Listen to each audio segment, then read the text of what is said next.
कहानी की शुरुआत होती है। हम लुइस नाम के एक व्यक्ति को देखते हैं जो कि फोन कॉल पर अपने बचपन की फ्रेंड से बात कर रहा होता है और वो उसे बहुत ही ज्यादा चाहता भी है। वो अपने घर पर वापस प्लेन के जरिए जाने वाला था। वो ये बात अपने फ्रेंड को बताता है कि मैं वापस अपने घर पर जा रहा हूँ। तभी उसकी फ्रेंड कहती है कि क्यों ना तुम रास्ते में मुझे पिकअप कर लो और हम दोनों साथ में चलेंगे। हालांकि लुइस तो प्लेन से जा रहा था, लेकिन प्लेन से ये मुमकिन नहीं था। वो थोड़ा सोचता है और अपनी फ्रेंड को हाँ कर देता है क्योंकि वो अपनी फ्रेंड के साथ कुछ समय बिताना चाहता था। वो हाँ तो कर देता है, लेकिन उसके पास कोई गाड़ी भी नहीं है। इस वजह से वो प्लान बनाता है कि क्या करना है। अब अगली सुबह में जाकर वो एक पुरानी गाड़ी खरीद लेता है और खुशी खुशी अपने सफर पर निकल जाता है। अब रास्ते में वो एक गैस स्टेशन पर रुकता है। एक फोन बूथ के द्वारा अपने मॉम को कॉल करके बताता है कि मैं प्लेन से नहीं बल्कि गाड़ी से आ रहा हूँ। अब उसकी मॉम उसे एक काम देती है, कहती है कि तुम्हारा भाई जिसे की जेल हो गई थी आज उसकी रिहाई है और रास्ते में पुलिस स्टेशन से तुम्हें उसे पिकअप करना होगा। लुइस इस बात से बिल्कुल भी खुश नहीं था क्योंकि उसका प्लान चौपट हो रहा था, लेकिन फिर भी वो अपने भाई को लेने जाने का फैसला करता है। अब वो पुलिस स्टेशन पहुंचकर अपने भाई से मिलता है और वो एक दूसरे को देखकर बहुत ही खुश होते हैं। दरअसल वो दोनों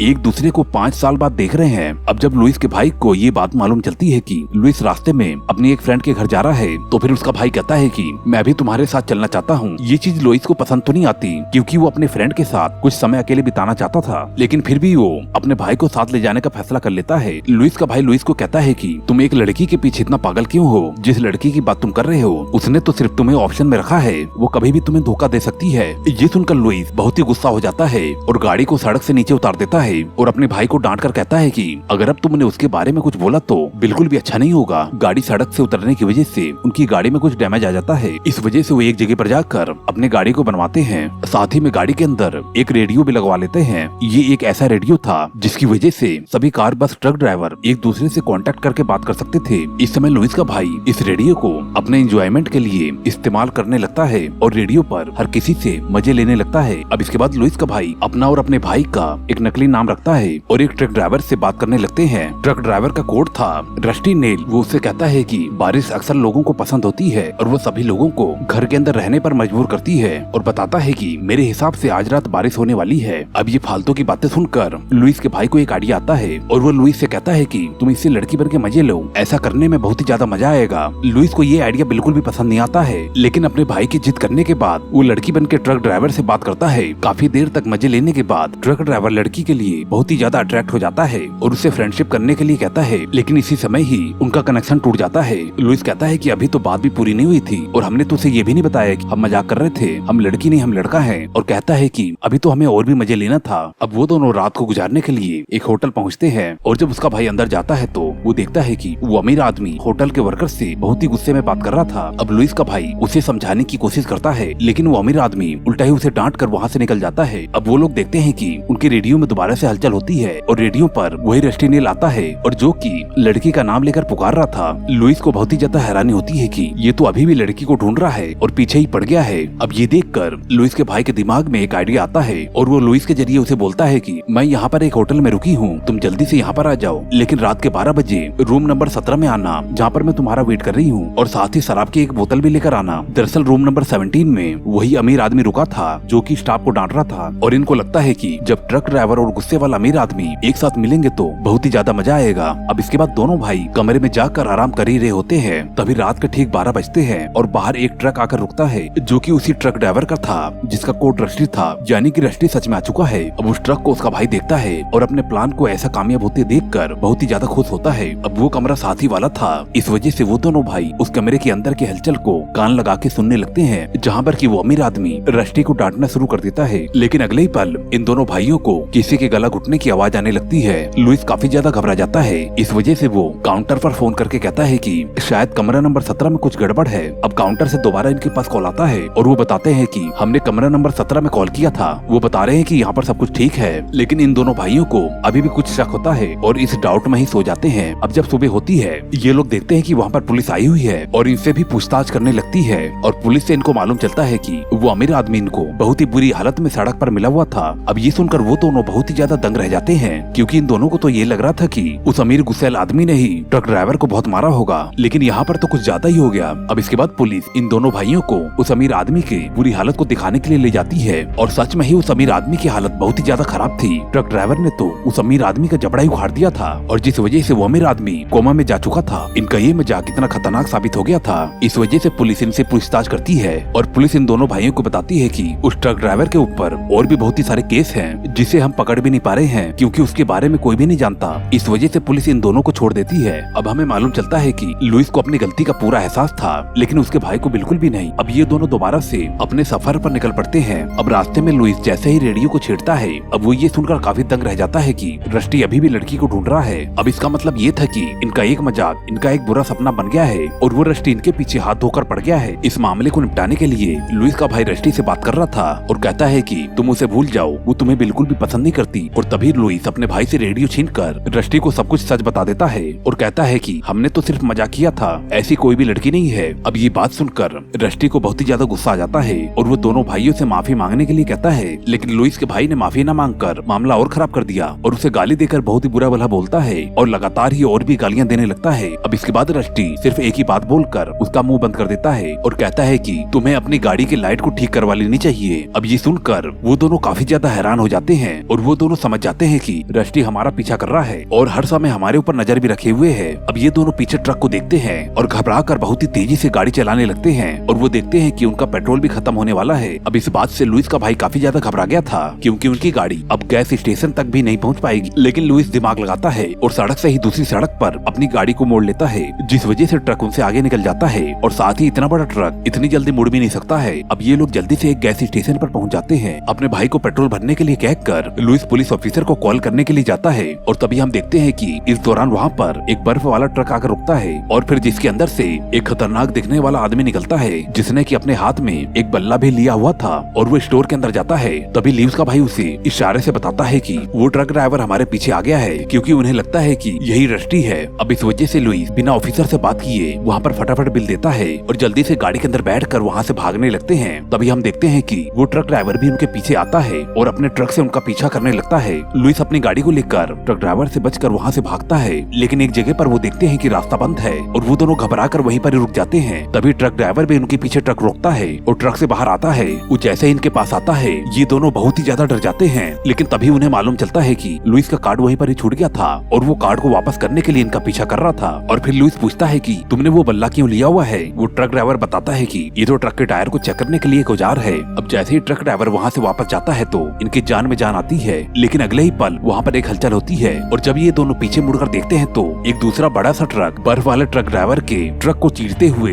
इन दोनों की तरफ ही आ रहा था। अब ये दोनों जल्दी से गाड़ी के अंदर बैठते हैं और सामने के बैरियर को तोड़कर वहाँ से भागने लगते हैं, लेकिन वो ट्रक ड्राइवर अभी भी पागलों की तरह इनके पीछे पड़ा हुआ था। अब जैसे ही वो इनकी कार को कुचलने वाला था तभी ये लोग गाड़ी को मोड़कर उस ट्रक को चकमा दे देते हैं, लेकिन अब की बार उनकी गाड़ी एक पेड़ के सामने आकर अटक जाती है। बहुत ज्यादा कोशिश करने के बाद भी उनकी गाड़ी वहाँ से नहीं निकलती है और तभी हम देखते हैं कि रस्टी भी ट्रक को लेकर इनके कार के पास आ जाता है और इनकी गाड़ी को धीरे धीरे अपने ट्रक से कुचलने लगता है। अब वो उनकी गाड़ी को चकनाचूर करने ही वाला था, तभी रेडियो को उठाकर लुइस का भाई रस्टी से माफी मांगने लगता है और तभी उसे रस्टी ऐसा करने की वजह पूछता है। तो फिर लुइस का भाई कहता है कि हम तो सिर्फ ऐसा फन के लिए कर रहे थे और ये सब कुछ एक मजाक था। अब रस्टी शांत हो जाता है और कहता है कि मैं भी तो तुम्हारे साथ एक मजाक ही कर रहा हूँ। अब इतना बोलकर रस्टी चुपचाप ही अपने ट्रक को पीछे करके वहाँ से चला जाता है। अब जिस वजह से ये दोनों एक राहत की सांस लेते हैं। अब सुबह का टाइम गाड़ी को ठीक करवा के लुइस अपनी फ्रेंड को लेने के लिए निकल जाता है। अब इसके बाद लुइस का भाई रेडियो को गाड़ी से निकाल के बाहर फेंक देता है क्योंकि रेडियो की वजह से ये सब कुछ हुआ था।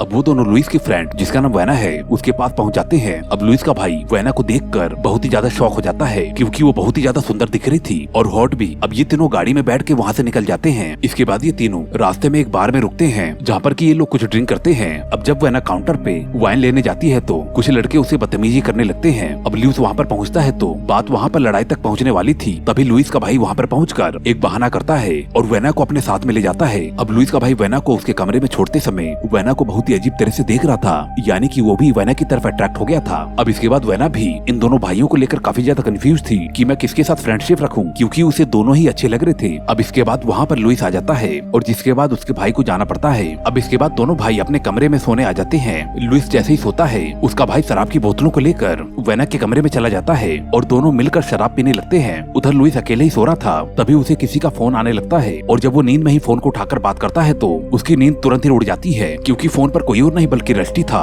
रस्टी उसे कहता है कि तुम तो कह रहे थे कि तुम्हारे साथ कोई भी लड़की नहीं है, तो फिर दूसरे कमरे में तुम्हारा भाई लड़की के साथ क्या कर रहा है? अब जिसका मतलब ये था कि अभी तक रस्टी इनका पीछा कर रहा है और इनके ऊपर नजर बनाए हुए है और इसी वजह से रस्टी को ये यकीन भी हो गया था कि सच में ही उसने लड़की से ही बात किया था और जो लड़की वो वैना को ही समझ रहा था। अब ये बातें सुनकर लुइस जल्दी से वैना के कमरे में जाता है। वो उन दोनों को साथ में देखकर काफी ज्यादा शॉक हो जाता है। इससे पहले कि उनसे कोई सवाल जवाब करता, वो रस्टी के बारे में सब कुछ बताता है और जल्दी से वहाँ से निकलने के लिए कहता है। लुइस जल्दी से उन्हें गाड़ी में बैठाकर वहाँ से निकल जाता है। अब वो लोग आगे बढ़ते हैं तो उन्हें रोड पर ही रस्टी का मैसेज मिल जाता है और रस्टी उन्हें डिक्की को खोलकर चेक करने के लिए कह रहा था। इसके बाद वो लोग गाड़ी को रोककर डिक्की को खोलते हैं। उन्हें डिक्की के अंदर वही रेडियो मिलता है जिसे कि लुइस के भाई ने रोड पर फेंक दिया था। अब इसका मतलब ये था कि काफी समय से ये लोग अपने आप को महफूज समझ रहे थे। दरअसल हमेशा से ही रस्टी उनका पीछा ही कर रहा था और उनके ऊपर नजर बनाया था। ये दोनों सभी बातों को वैना को भी बताते हैं। अब इसके बाद वो लोग रेडियो को दोबारा से सेट कर देते हैं और रस्टी से बात करते हैं। रस्टी जब उनसे बात कर ही रहा होता है तभी रस्टी के पीछे से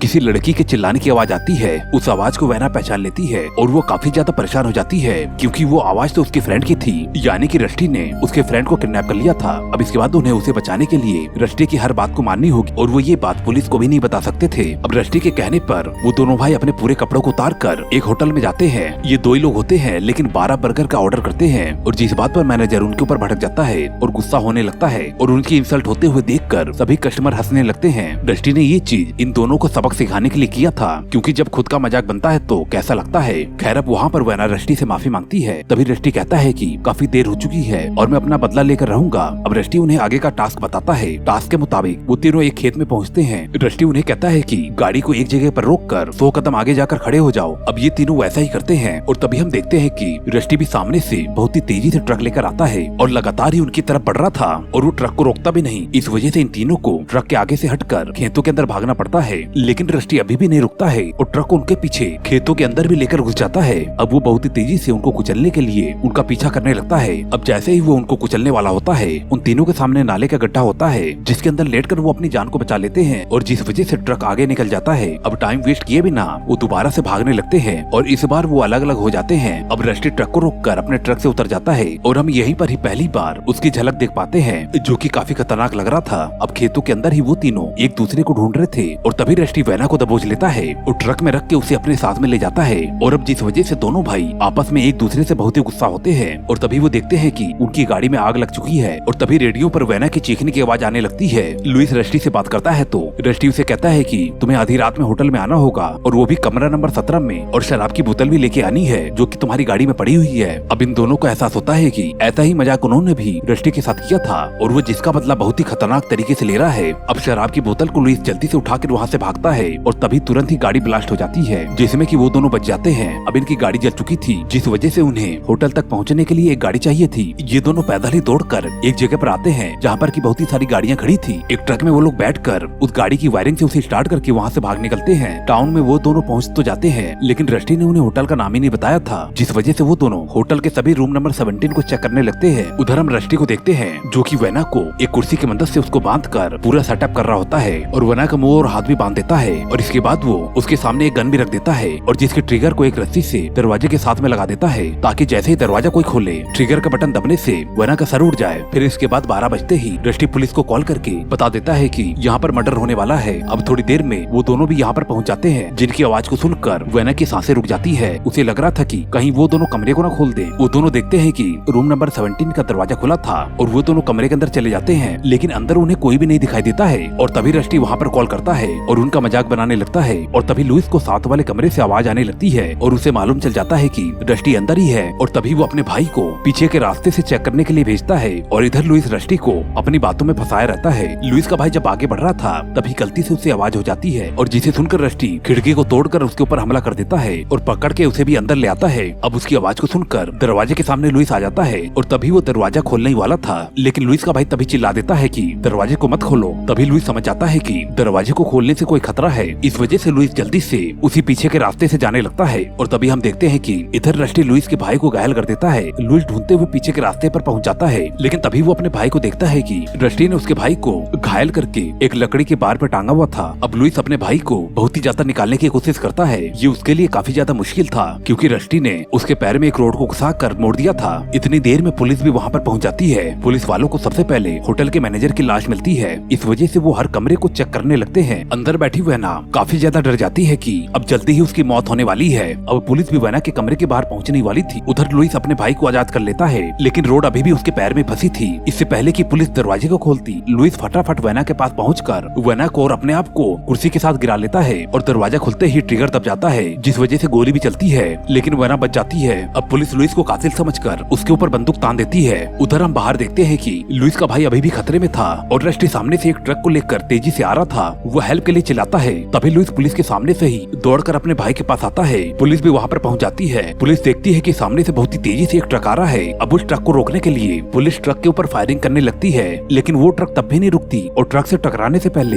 लुइस अपने भाई को छुड़ाकर साइड में कूद जाता है, लेकिन ट्रक दीवारों को चीरते हुए घर के अंदर घुस जाती है। पुलिस के चेक करने पर ड्राइवर तो मरा मिलता है, लेकिन वेना के फ्रेंड गाड़ी के अंदर जिंदा और सही सलामत थी। सब कुछ खत्म होने के बाद ये लोग सुकून की सांस लेते हैं। उन्हें ऑफिसर जब ये बताते हैं कि ड्राइवर एक बर्फ की कंपनी में काम करता है, तो फिर दोनों भाई सोच में पड़ जाते हैं। और इसके बाद पीछे रखे रेडियो में हलचल होती है और वो देखते हैं कि रेडियो पर रस्टी था, जो कि उनसे बातें करने लगता है। दरअसल में वो मरा नहीं था, वो अभी जिंदा था। दरअसल वो गाड़ी के अंदर खुद भी नहीं था, उसने जख्मी हालत में उस आदमी को बैठाया हुआ था जिसकी बर्फ की गाड़ी थी और वो बर्फ की कंपनी में काम करता था। और अब जिस वजह से ये लोग समझ जाते हैं कि खतरा अभी टला नहीं है और रस्टी बताता है कि वो इनका पीछा जब तक करता रहेगा जब तक उसका मन करेगा। अब दोस्तों इसी के साथ ही ये मूवी एंड हो जाती है। दोस्तों आपको ये स्टोरी कैसी लगी हमें कमेंट करके जरूर बताएं। और दोस्तों जाने से पहले चैनल को सब्सक्राइब करके बेल आइकन को जरूर दबा देना, क्योंकि बेल आइकन को जब तक नहीं दबाओगे तो आपको आने वाली वीडियो नहीं मिलेगी। अब मैं मिलता हूँ आपको अगली वीडियो में। Okay bye.